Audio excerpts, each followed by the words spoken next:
For those of you who will see this on television, because you are unable to come, I welcome you to our program too this morning. As usual, we're going to start our morning before any introductions or any of our other regular procedures with our tidbit. Jeff, our local tidbit.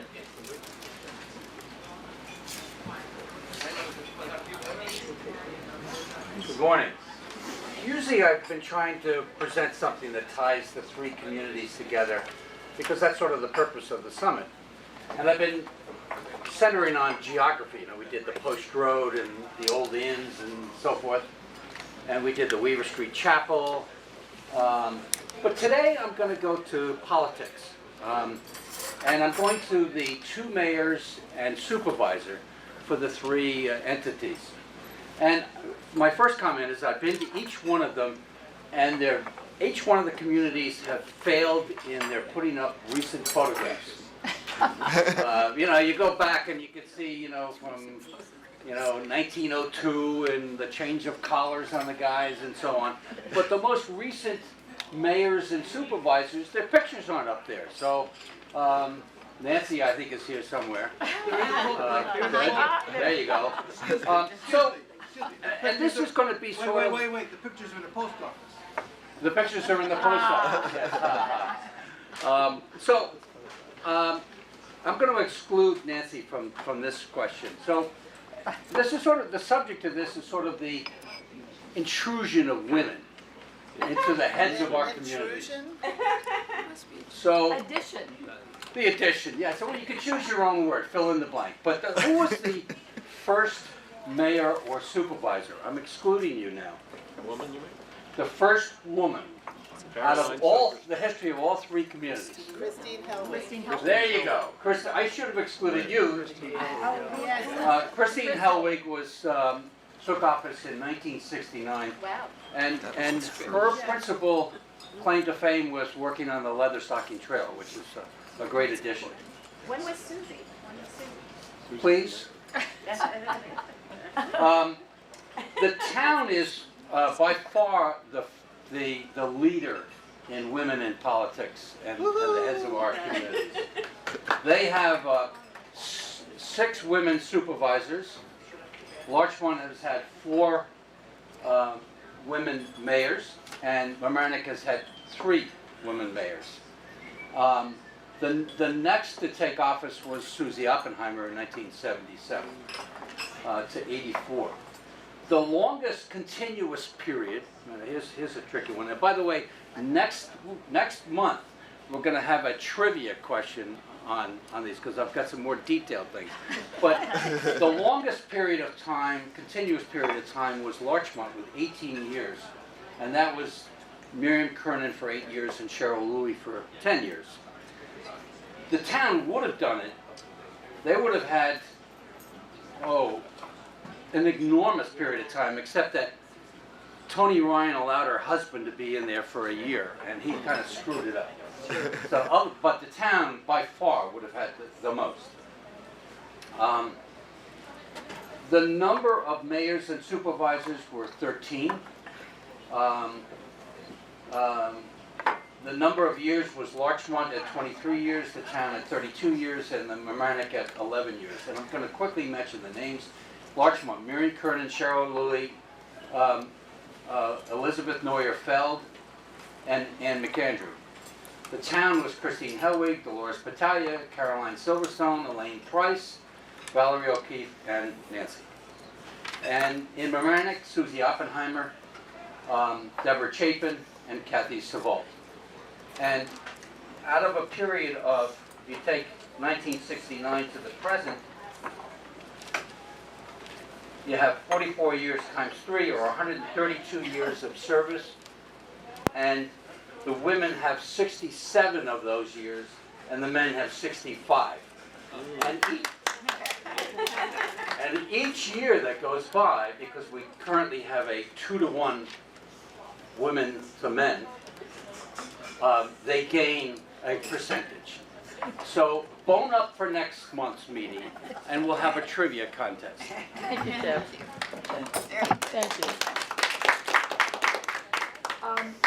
Before we announce the speakers themselves, I think we're going to go around, as is our custom, and introduce ourselves. Elaine Chapnick, president of the local summit. The speakers will know who's here.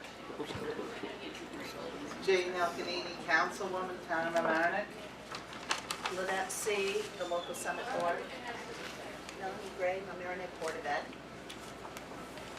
Susan Riley, the director of the Mamaroneck Public Library. Jeff Megan, Summit Board. Jeremy Ingpen, Washingtonville Housing Alliance. Mary D. Barrage, Women's Club, Angel Cape, and Summit Board. Lisa Center, Summit. Oh, wait, what's that? I think they're there. Lisa Center, Summit. Bob Hayden, Summit, and Matt Holman, Sound. David Chapnick, spouse.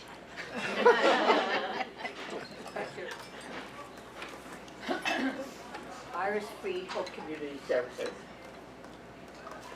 Sylvan Freed, Physicians for Social Responsibility, and Physicians for National Health Program. Maureen McGowan, new member of Summit and about to become a Mamaroneck resident once again.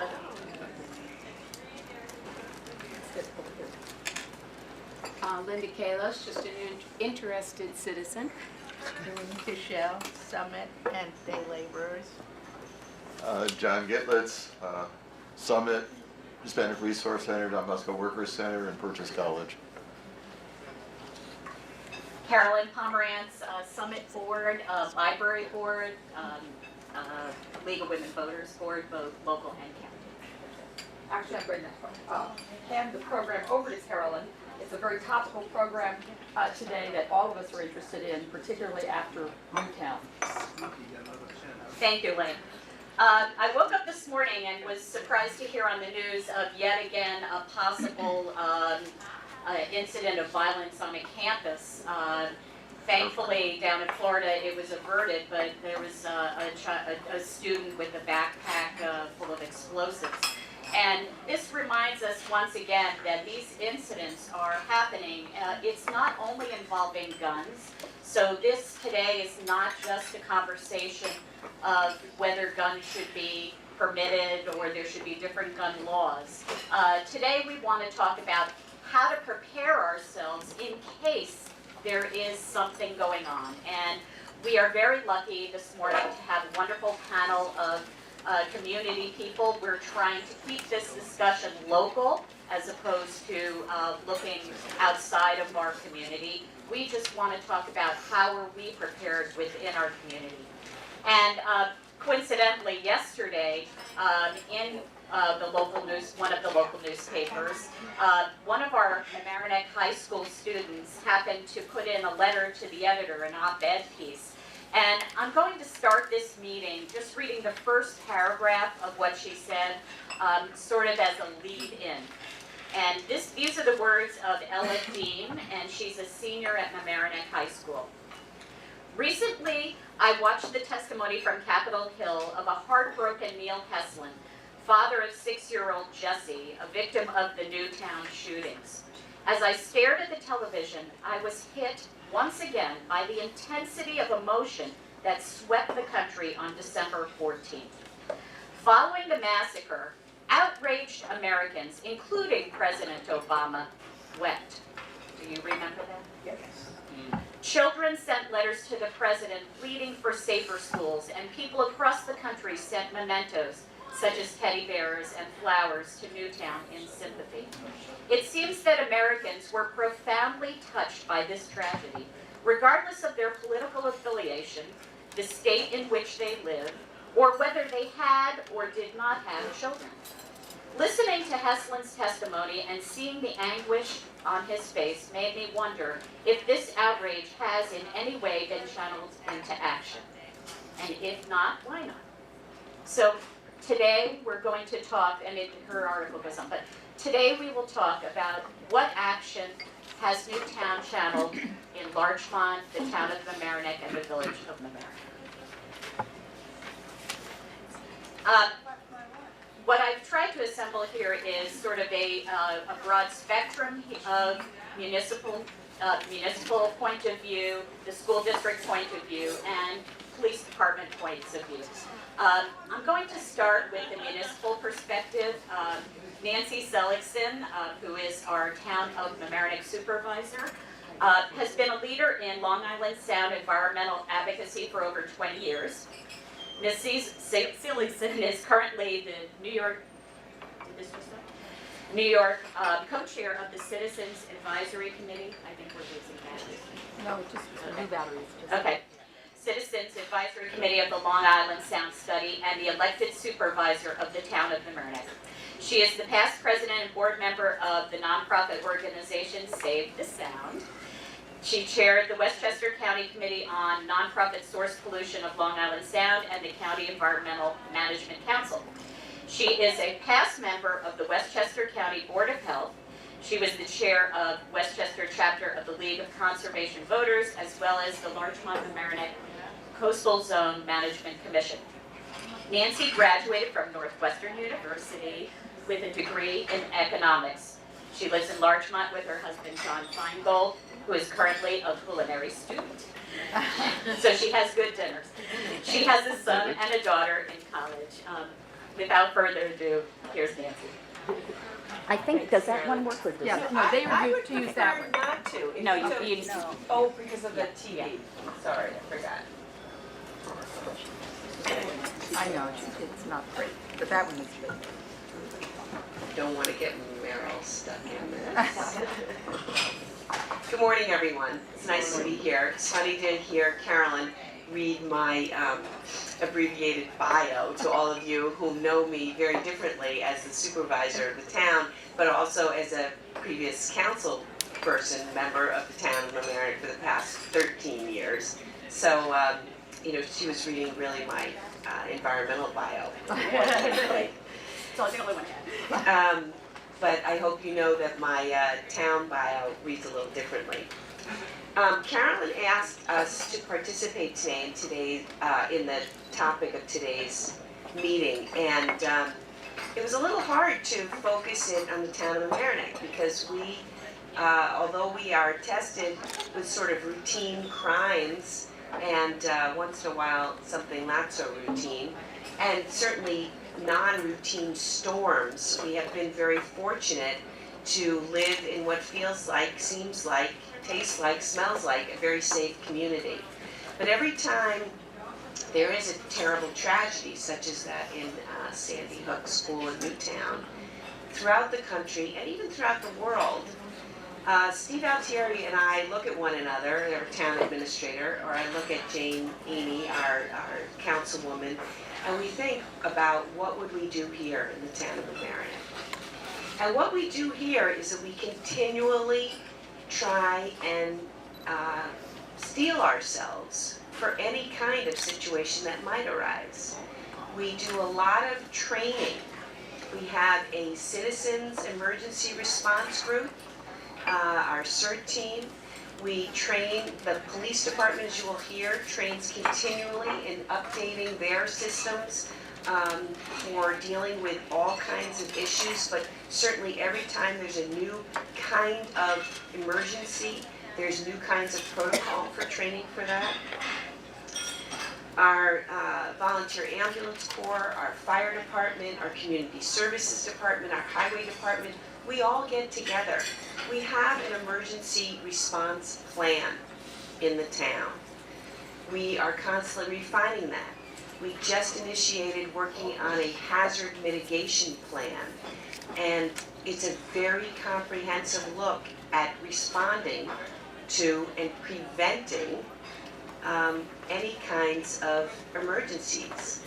And hazard can mean anything and everything. I joked at our board meeting when we actually passed the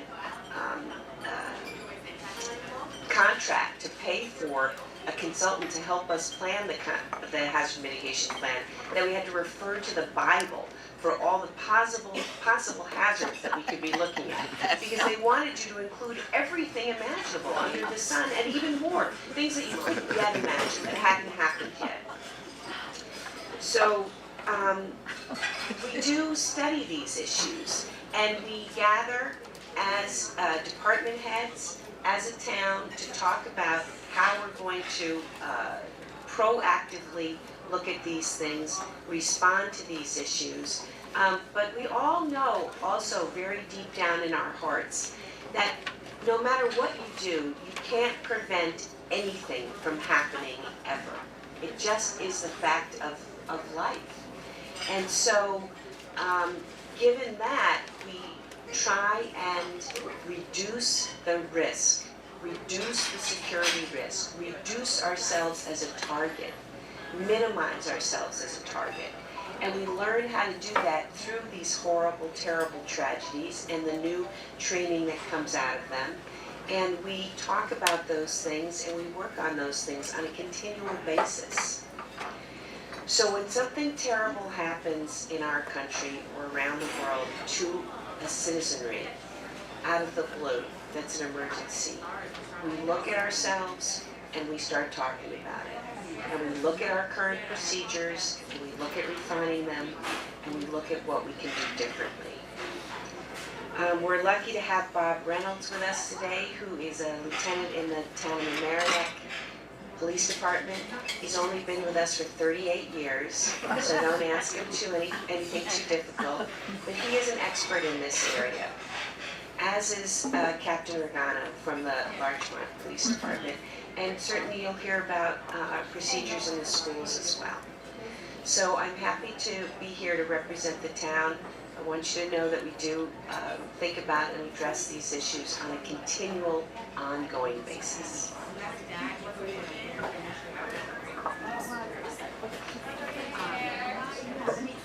Thank you, Nancy. I hope you can stay for the question and answer period. Yeah, you can keep it. Okay. Just as a side note here, the county has been running a series of forums on safer communities, and this is the county executive's office has been coordinating this, and they have one upcoming on April 9th, and it's called Community Violence Prevention Forum, a Public Health Approach. And their intended audience is school personnel, public safety personnel, and nonprofit organizations. I'll send around a sample invitation and there is an RSVP there, so just in case you're interested in that next thing. I think now I'll segue to our police perspective. What surprised me is that there is a lot going on behind the scenes since Newtown in our communities, and I've heard drips and drabs about it, but I think we are so fortunate to have Captain Regano here to be able to give us a little information about that. Captain Antonio Regano is the executive officer of the Larchmont Police Department. He's a 24-year veteran.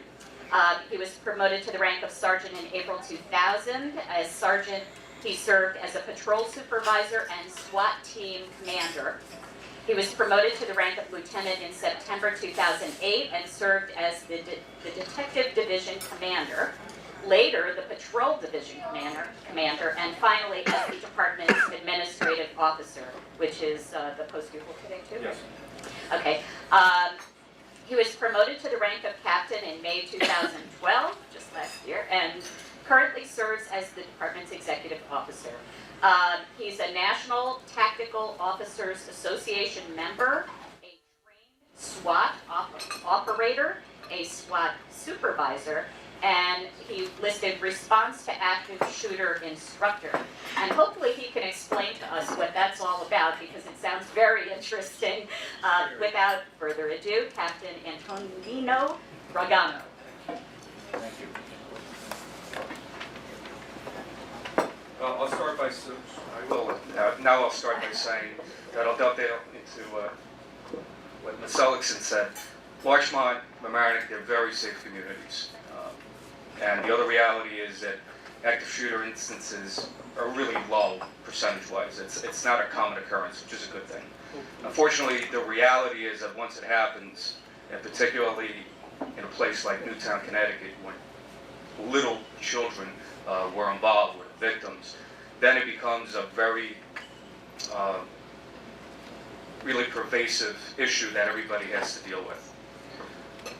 And as far as what the police departments are doing, I've been a response active shooter instructor since about 2002. It's training that we try to conduct with our officers as often as we can. There are some financial limitations, some scheduling limitations, but we try to do it as often as we can. I've trained at the county level with the recruits in the police academy, trained in service with our officers. What we started doing some years ago is incorporated the other jurisdictions, Mamaroneck Town, Mamaroneck Village. We actually completed a training session last month with all 3 jurisdictions, because we do realize that the reality is if an instance like that should occur here, we're all going to rely on each other. I've sat with my counterparts from the town and the village of Mamaroneck. We worked out some logistics and some strategies and some tactics that would allow us to get together a group of officers from all 3 jurisdictions in a relatively short amount of time to any such instance. I think the message I want to give you is also this. What we do from a police perspective, from a law enforcement perspective, ultimately in an instance like that is going to be reactionary. What we need is the community, the school district, anybody who's in charge of a building where a large number of people may be at any given time, is to think about mitigation. How do you mitigate such an instance, and what do you do to prepare for that?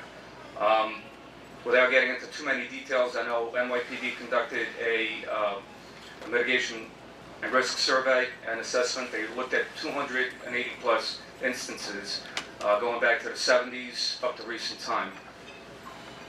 And ultimately their recommendations are to mitigate instances, to look at 3 things: procedures, systems, and ultimately training.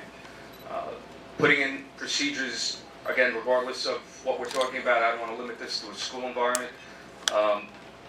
Look at where your safe areas are going to be, ways to get out of a place, multiple ways to exit a building, systems, camera systems, access-based systems, so that you know who's coming into the building and who's not coming into the building, who has access to be there and doesn't.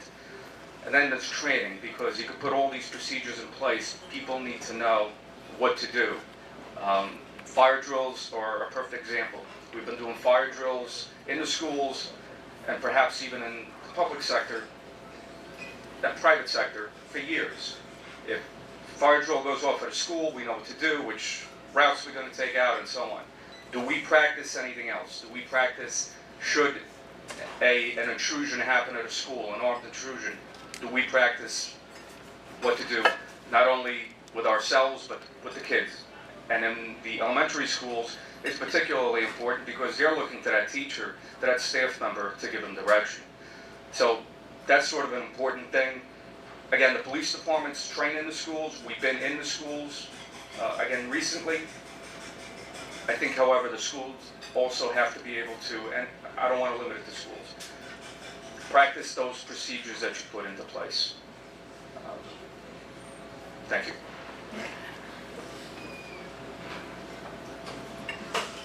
Just as a side note, thank you very much, Heidi. The New York State Division of Homeland Security and Emergency Services sent to me a whole bunch of these booklets, which I've handed out today. Whatever is left, I'll put in the Mamaroneck Public Library. These booklets are basically how to keep yourself safe and to be prepared. And I guess, you know, the message, if you see something, say something, really is important. And maybe that's part of what you were saying in terms of an environment that each of us has to be alert and aware. And thank God our police departments are coordinating amongst themselves. And I think that's something special that we're learning here. Lieutenant Reynolds, would you like to add anything to the discussion of how we're preparing as a tri-municipality? And you know, these horrible incidents have occurred in movie theaters, in shopping malls. I mean, it's not just schools. So what can we all do to be more safe? Good morning. As Nancy said, I've been doing this for 38 years. I'm very blessed to do that. But I started when I was 8.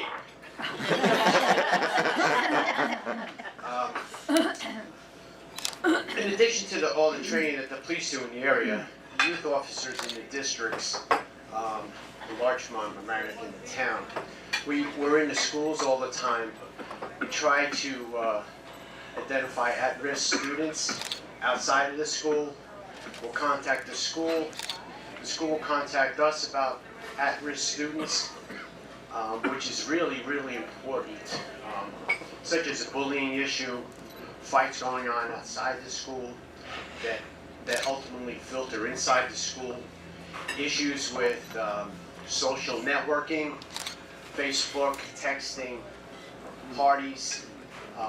Those are all encompass safety of our schools, whether it's an active shooter, whether it's a fight, or whether it's a student who really is an at-risk young man or woman who needs some help.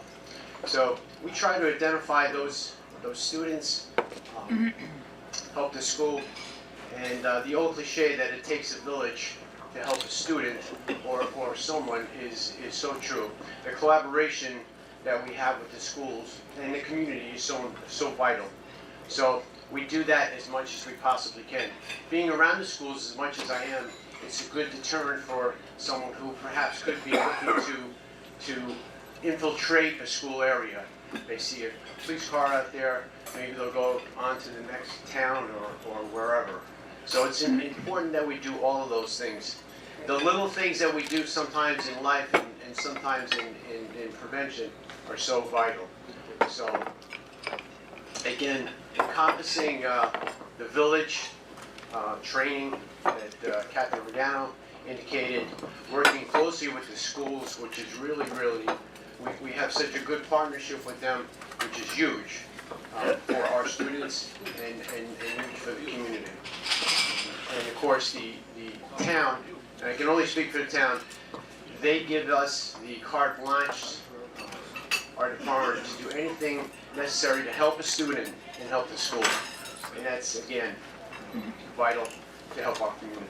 So thank you for having me, and I'll answer any questions later. Thank you so much. You know, it's a sad commentary on our society that we even have to have this meeting. And I guess, you know, it's with a heavy heart that I hear about how our officers have to be trained as active, for an active shooter situation, which is so sad. And it really is important that that everyone adopt, keep a lookout for your neighbors. And as Lieutenant Reynolds said, it does take a community, it takes our village to keep ourselves safe. Now to turn to the school district.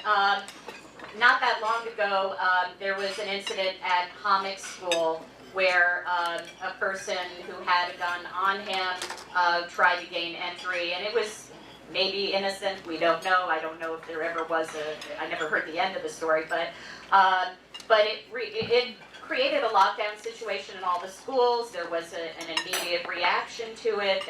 It didn't turn into anything harmful for our children whatsoever, which was thankful for all of us.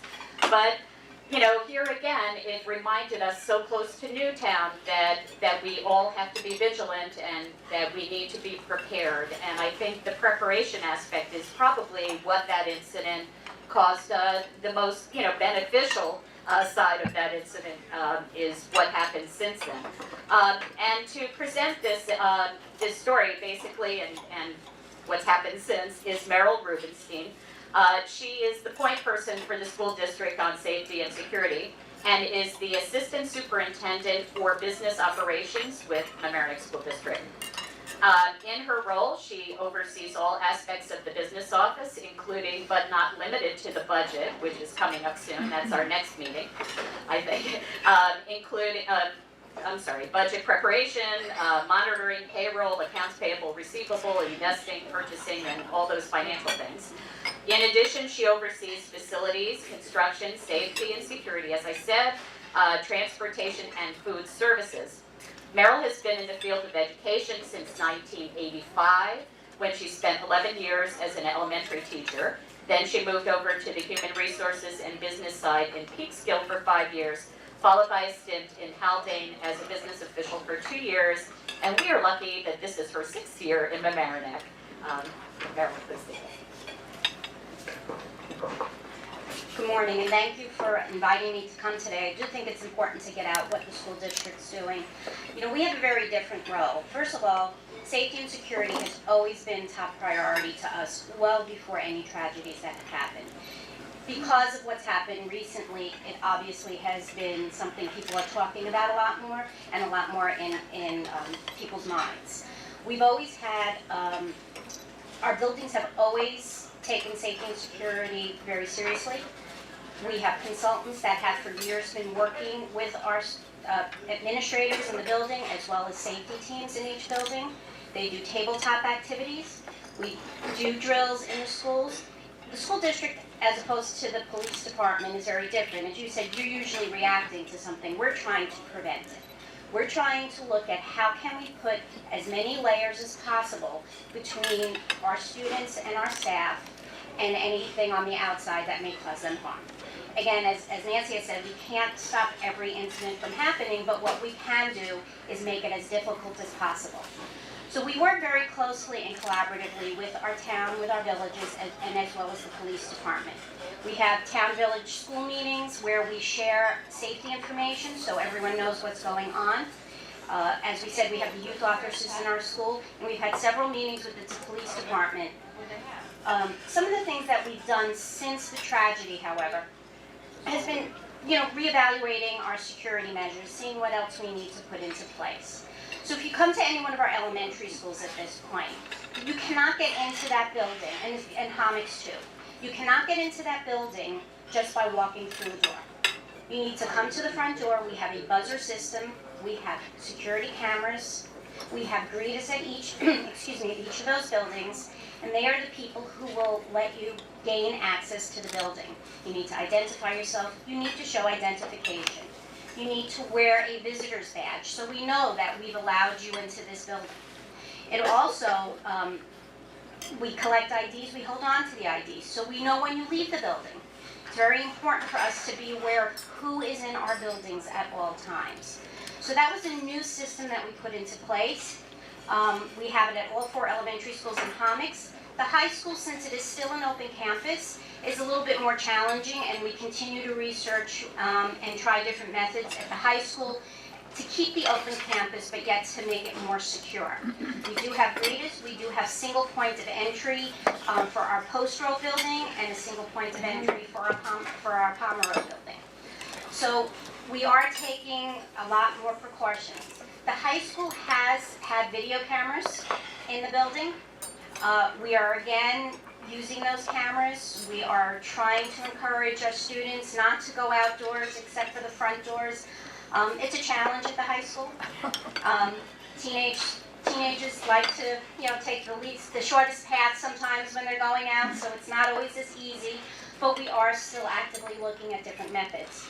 We also, as I said, have consultants that come in. We have created these posters, which I'm happy to pass around as long as I can get back, because they're just my only samples, that are going to be laminated and put in every single classroom. So if anyone wants to take a look at these, you don't mind. And those are basic emergency procedures, because in a school district, unlike other municipalities, we have substitute teachers. We have people in our buildings at all times. Our buildings are open after hours, when there aren't students, but there might be some after hours activity going on, or someone from the outside. So we think it's important to have these procedures put up in every classroom, every space that we have people, offices, anywhere. If there's a substitute, if there's someone that's not sure what's a safe route or what they should do, at least here is a quick reminder as to what you need to do.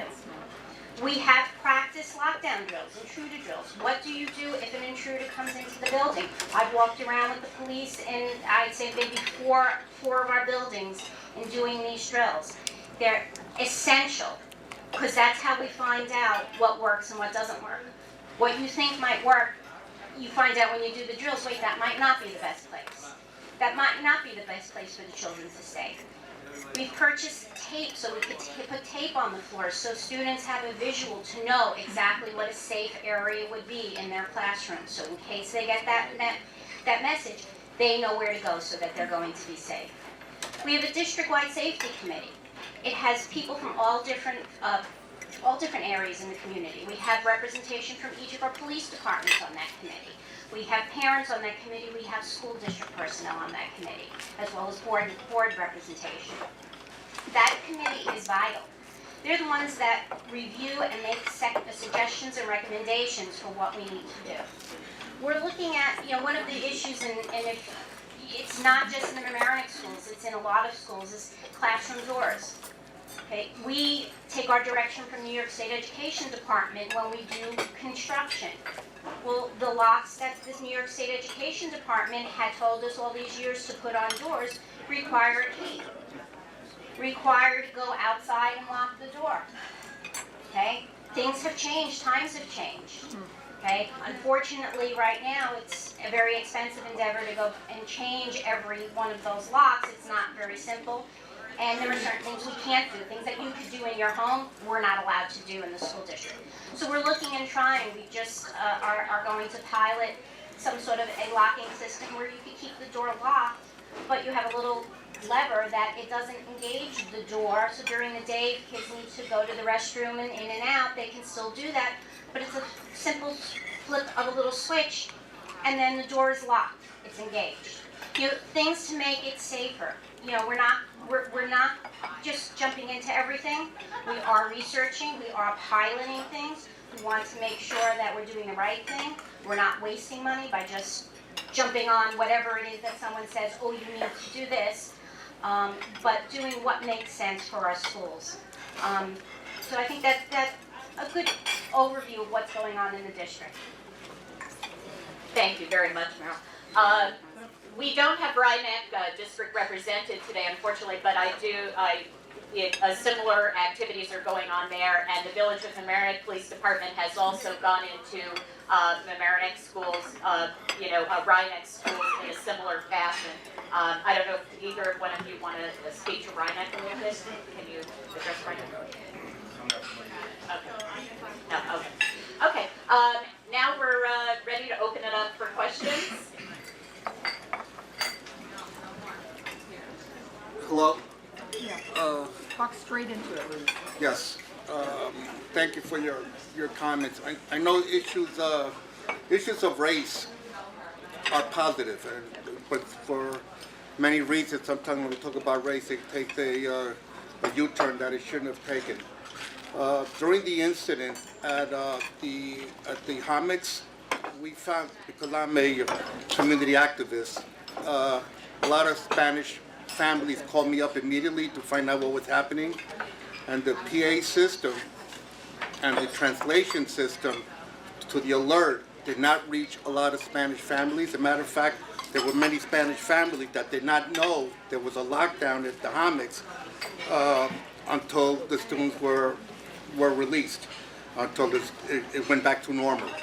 So I'm concerned about translations and the alert system, and one of the things that also should be considered, that some of us that live on for example, on Rockland Avenue, especially I've had 3 kids that have graduated from the school, and even on alternate side of the street day parking, where you're not allowed to park there on a Tuesday, the first Tuesday of the month, a lot of the high school students, the first one that gets there uses my parking spot in the garage.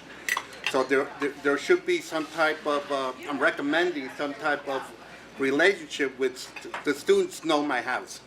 And whether they get a flat there, or it's a storm, or it's raining, many times they come in and call their parents from there.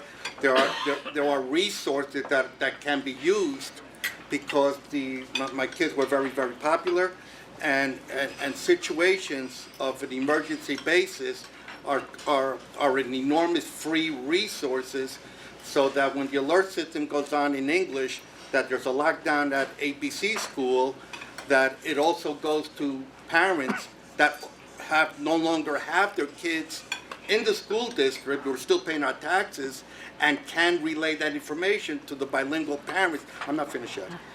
To the bilingual parents that are there. When this happened, when Columbine happened, and I have the articles here, an article was written in the Journal News that indicated that I was quoted as saying that what's very important about Columbine is that it will not be an inner city. It will not be an inner city racial situation, that it will be middle class and up that we have to concern about. And I even said that it could happen in Mamaroneck and Larchmont. And at that point, we should have taken steps. The second thing that was said, that I also mentioned, was that this was going to become a norm, that violence is going to be a norm. We seem to wait for situations that occur that don't. And the last item I want to bring forth is that because I help so many Latino parents, because I am forget it, even though the thing didn't go around, I'm an activist in the community, because a lot of parents call me up and I deal with a lot of Latino kids. One of the things that we need to and we must in this country, but in this area, is improve our curriculum. A lot of my kids have had advanced history, political science courses, AP. I have seen those courses and there's nothing AP about them. The more those, let me finish, please. You're off the topic now. I'm not off the topic because it is security. The most important form of security that we can have is an informed student body, an informed citizenship. That AP history and political science should be going out to everybody because there's nothing AP about them. When I work with people, even in special ed, and I show them what these students are studying, they wish they had them and they would be more alert and conscious as to what's going on. And you mentioned the word alert and conscious a lot. Our student body needs to be more alert and conscious, and information and curriculums that improve the educational positioning of all our students is important. It shouldn't be segregated into the most intelligent. There's nothing super knowledgeable about that information. Okay, can we, there was a lot there, but can we try to just focus on the Spanish-speaking people and how safety and security, how are we dealing with relating to other Spanish speakers? Sure. At the time of what happened in Homings, we did get some feedback from people saying that some of the alerts did go out late. We worked with Debbie Mineta, who's here as well as Maria Elena, who is our district translator. We do have some pre-recorded messages in both English and Spanish in the case of emergency. Now, obviously, we can't pre-record everything, but we do have certain messages to go out quickly just to let parents know about a lockdown or something like that. Usually during an incident, we give very minimal information because we need to make sure that we focus on keeping the students safe. We need to focus on keeping the area secure, working with our police department. So sometimes we purposely do not give out a lot of information until after the fact, and that's a decision that's made by the district, along with the police department many times, depending upon what the incident is. But we have taken precautions so that we have messages already pre-recorded that can go out very quickly in these events in both English and Spanish. But a lot of times, Meryl, we do have to really tailor the message to the specific incident. And like Meryl said, you always kind of weigh, what you want to say. Identify yourself. Go ahead, speak right into it. I'm Debbie Mineta, Director of Public Information from the Mamaroneck Schools. And like Meryl was saying, every situation is different, so you kind of have to weigh what you're going to say. You don't want to unnecessarily panic people and parents who are going to come rushing to the school to pick up their children, but you want to make sure that you get the information out there. So it's always kind of a delicate balance. But Louise, we do have, as you know, Maria Elena, who is our district translator.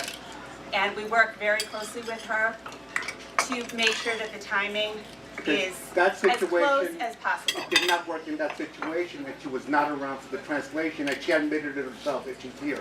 I can't recall that particular situation, but I do know that the second we are crafting a message that is going to go out to English-speaking families, we will make sure that we contact Maria Elena. And we work closely together so that she can get a phone call out. She really relies more heavily on phone calls than she does, on email. But thank you for calling, Director. Does the police department want to comment on this issue or no? Any, no? You have to comment.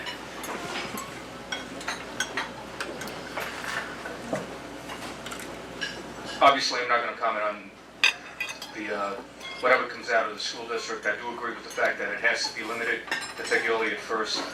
You can't give out too much information until you know exactly what's going on. And again, you don't want to panic the parents or the kids.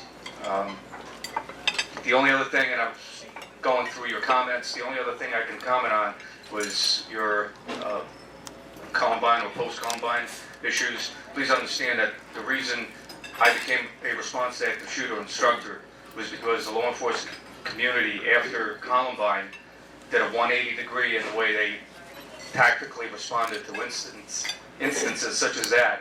And so I assure you something was done, particularly in the law enforcement community, but certainly also in the school districts.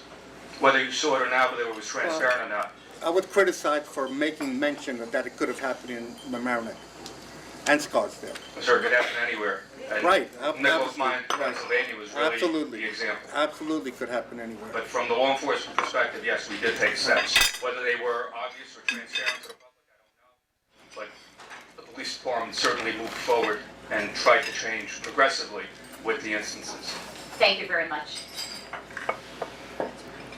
Hi, I'm Lisa Center. Can you hear me?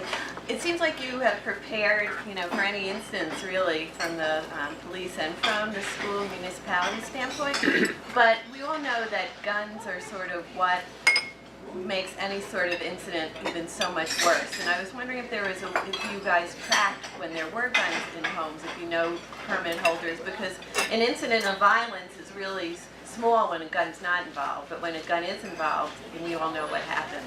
So does the community somehow, I know the Journal News had printed all of the permit holders in Westchester and really came under fire, but is there a way to monitor if there is a home or something that has multiple guns, that would be a source of where someone could get one, or a child or a teenager, that kind of thing? So that's my question. Thanks. Well, years ago, we used to do our own gun permits. They were done by the individual police departments. Westchester County took them over some time ago. We don't really have access to those records. But now, are you talking about pistols that require permits? Yeah, that's what I'm saying. It's just, as I said, we know an act of violence is really much less significant when the gun isn't involved. So and usually these things happen within a community. So I was asking if we kept track on permit holders, so we knew where, the police knew where guns were. The answer is we don't. Okay. The county keeps track of the permits.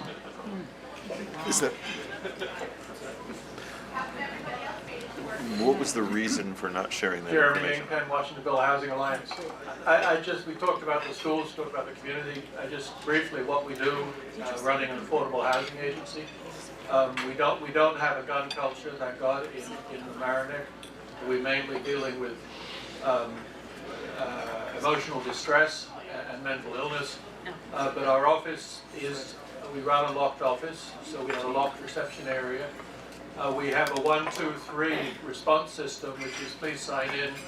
If you don't sign in, we'll have to call the police. Third request, we call the police. We've only had to do that twice in the over 5 years that I've been there. And the same applies to building security. Buildings are locked. We wrestle with our tenants to ensure that those front doors remain locked for everybody's safety. And if there are instances of fights or disorder, we again run a very strict 1, 2, 3, which is a verbal warning, a written warning, and then an eviction notice, which causes enormous outrage in the community as totally unfair and against the code of not interfering with what goes on in the building and not calling the police. But it's the only way that we can ensure the security of all of our tenants. And we're very lucky in this community when we have had to call. The 2 occasions we've had to call the police, and the response time is less than 2 minutes. And it is phenomenal. And the staff of the police are extremely well trained. But even running affordable housing, you have to be acutely aware of security issues. And if we had a gun culture where kids were carrying, as in some nearby cities, it would make our job a nightmare. But why is it for affordable housing that becomes a danger? Why is it for affordable housing residents that it become a danger? It's not that they become a danger. It's only that people get distressed. But so do people in mansions. Yes. I mean, look, there's. Let's bring this to just, I guess, the question of mental health related issues, which, you know, the county is having its forum on it. I don't know if there's any comments. I don't know why this is not working. If you have any comments related to that. No? No. There were a lot of other questions. My question is not about mental health, so I do it anyway. I worked in a public school district in Westchester for many years. I just retired from it. So I watched the security change over the years. But there's one thing that I would love to see, and I don't know if you have it in Mamaroneck. We didn't have it. The people who monitor the doors are very often not really capable, as most of us wouldn't be, of stopping an intruder. Because they're aides or they're not professional law enforcement people. And I would like to see a buzzer system, such as in a bank, a secret under-the-counter button that who's ever nervous at the front door could push to alert the police, as well as the main office, the principal, that something is happening that that person is not comfortable with. The other couple times during the day that I found security was not covered, and it's hard. Recess, what do the kids do if something happens during recess? What kind of evacuation happens at that point? Lunch is a little simpler because kids are in some kind of orderly fashion. Doors are open before school and after school, and in our school, doors were open during recess, the door out to the playground. So there's a lot of sieve-like holes, you know. I just wanted to point those 3 out that were clear. I'd love to see a buzzer system, because the people at the door really, if you gave them a hard time, they would not know what to do about it. And, you know, you bring up a good point. We are actually in the process of putting in buzzer systems we've had one meeting already with the Village of Mamaroneck Police Department, working with the county 911 system. The actual buzzers are in. We just now need to get the 911 system working. Those will be in all of our schools. They are installed in most of our schools already. So we are in the process of doing that as well. We do keep our doors locked. We do take precautions in the morning. Obviously, we can't have all of the students enter one door in the morning and leave one door at the end of the school day. It would be very dangerous for the students. So we have the doors monitored with people, and everyone is trained and will continue to be trained that they need to alert the office if there's anything that happens, and the office calls the police. Rhinebeck schools do have a buzzer system right now. Great. Anybody else?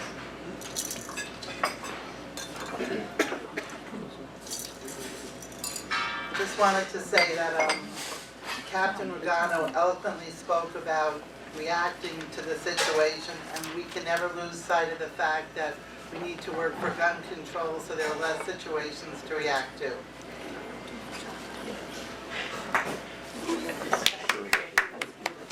Who's responsible for the ice rink? Somebody just asked. The town of The Mamaroneck. town? Okay. Do they call you then? They call the town?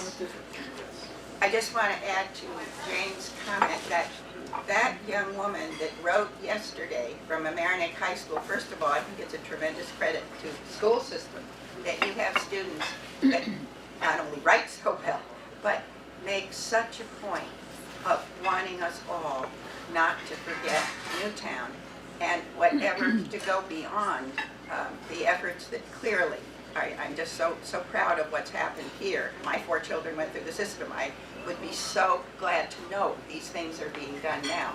But for the wider scope, I just think if there's any way that in terms of organizing or following up and anything this young woman needs the support of, Ella Dean, that I just think it's a tremendous credit to the community that we have young people like this. And sometimes it takes one of them when the rest of us get caught up in what can we do? We tried everything. It takes someone like that to say, let's move a step more. What can we support to get things under control? So I just would like to just praise her and the system and all these efforts and hope we can go beyond them. Thanks, Mary Lee. No, I'm next. I have a concern not as dramatic as this, but a lot of kids walk to school, take a school bus, and I'm wondering what kind of training, for example, and I know they're not paid much, but we all need to look and see and talk. Drivers, what about crossing guards? What kind of training would they have? What kind of work for kids who are on the way to and from school?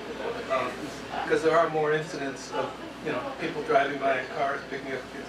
I'm wondering what in that part of the community is being done.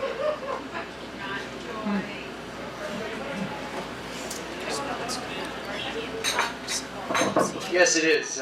We instruct our school guards to keep on the lookout for certain things. We have patrol units. Myself are always around the schools on a constant basis for that particular incident. So we do instruct them, and let's keep our fingers crossed. Yes. Good morning, Keith Yates, a member of the Summit, employed by the Mamaroneck Public Schools. I want to make a comment in regard to what you just said in regard to the aides. And it sounded like you kind of belittled the aides or the monitors. I'm at the high school, and I've been at the high school close to 27 years. We do have a very good professional staff. The student-teacher ratio, obviously there's more students than there are teachers. But when you talk about the aides or some of our campus security, most of those folks are community people, okay? Budget-wise, you're not going to be able to put in a police force or a tactical force because that's more, I guess, proactive. But we do take an approach of being very preventive in regard to that. Those folks know all the students. They can also put the students in a very, very good position because of the fact that we can say things to the students that they'll respond to very quickly. You start bringing in outside people who are just professionals just to say, keep the bad guy out, you now lose that learning environment, that nurtured environment with the kids, especially at the elementary level. At the high school, we have an open campus, and as Merrill had indicated, that's caught between a rock and a hard place. But the students are somewhat responding because our staff is now making them aware of the dangers that are outside. We have a very safe environment inside. We don't have metal detectors, but what we do have are kids who can come up to an adult because they feel comfortable around an adult to say, my friend might be doing something that they're not supposed to do. And an ounce of prevention beats a pound of cure. What happened in Newtown was a pound, but we have ounces at the Mamaroneck School District that would then say it's a safe environment. And you can rest assured. Now, anything can happen, but we do have Detective Reynolds, with the town. I'm sorry, Lieutenant Lugano, but Larchmont. But we have Detective Ramos. All the kids know both of them. Okay, they are the youth officers. So it's more of a comment than a question, but I just want to respond to that. Do you want to comment just on the aspect of the need or no need to have a real police officer in the schools? That's been brought up a lot. I know a lot of people say that should we have police officers, shouldn't we? There's a whole, host of different opinions on that. We feel that we have a good culture in our school, as Keith has said. We have a lot of support for our students, as well as social workers, psychologists, as well, to help our students. We feel that we're doing all the right things that we need to do without having to bring armed police officers into our building on a daily basis. In our meeting, and Bobby, you were there at our last district-wide safety committee meeting when that was brought up, and everyone on the committee felt that that was not the environment that we want to have for our students. We want to make it as safe as we can. I do want to add one thing, and I want school district, the community, to look at it this way. It's normal to say we have an armed officer in a school and look at that officer as sort of an intimidating figure. What the gentleman was saying before about building a relationship with the students, that's really key in mitigating these instances. One of the things I always found amazing is some of our original DARE officers. DARE program has been done away with. Some of our original DARE officers, and listen, we could debate the merits of the program itself and whether it actually achieves the goals that it was intended to put in place for. But the relationship built with those DARE officers lasted for years. I hate to say they were now adults that had their own kids in the DARE program, but that's really the important aspect. And it's easy to look at it as a cop walking through the school with a gun, but that's not what he's there for, ultimately. Not in a community, in a really not tight-knit community such as Mamaroneck, Larchmont. The officers are there to build relationship with those kids, and I assure you they'll last a long time. We are at that point where we're almost finished here. There's two more questions. I see hands up, but before I get to that, I just want to ask if there are citizens who want to comment to the district-wide Safety Security Committee, how should they do that? Whom should they contact?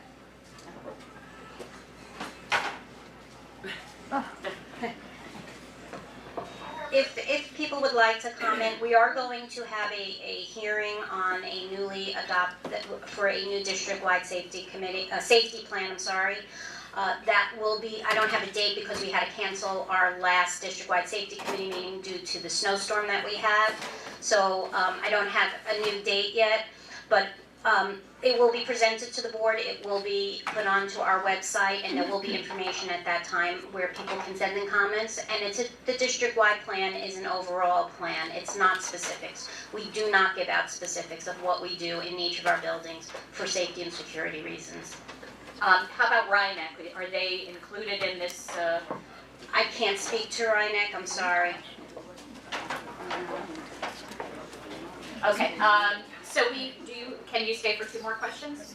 All right, two more questions.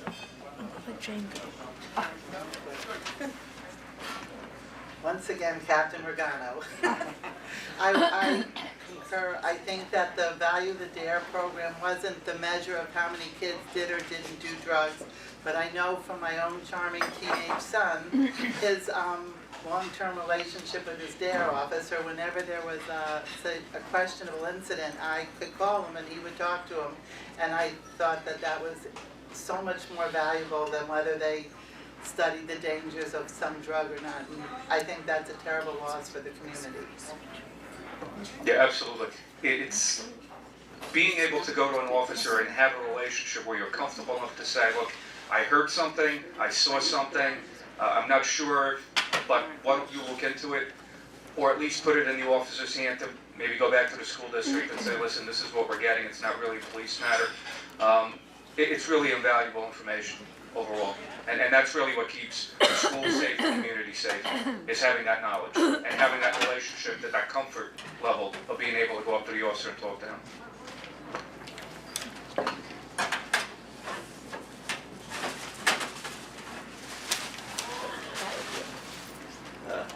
I learned this morning that the license for gun ownership is not local.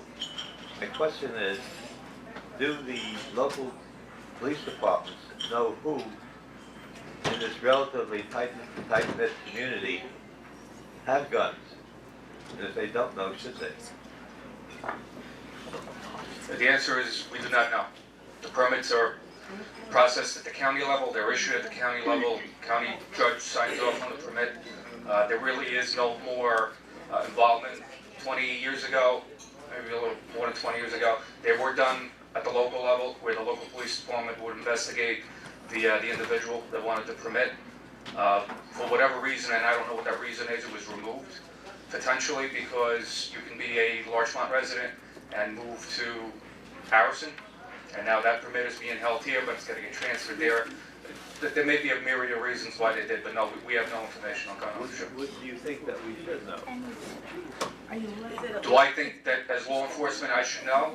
Is that the question? Yes. Yes, I believe that's the case. I believe we should know. Is it public knowledge? Can you get They it? published it. Yes, it can be foiled. It is public It information. is foiled. It is what's. Okay, with that, I want to say thank you to our panelists, and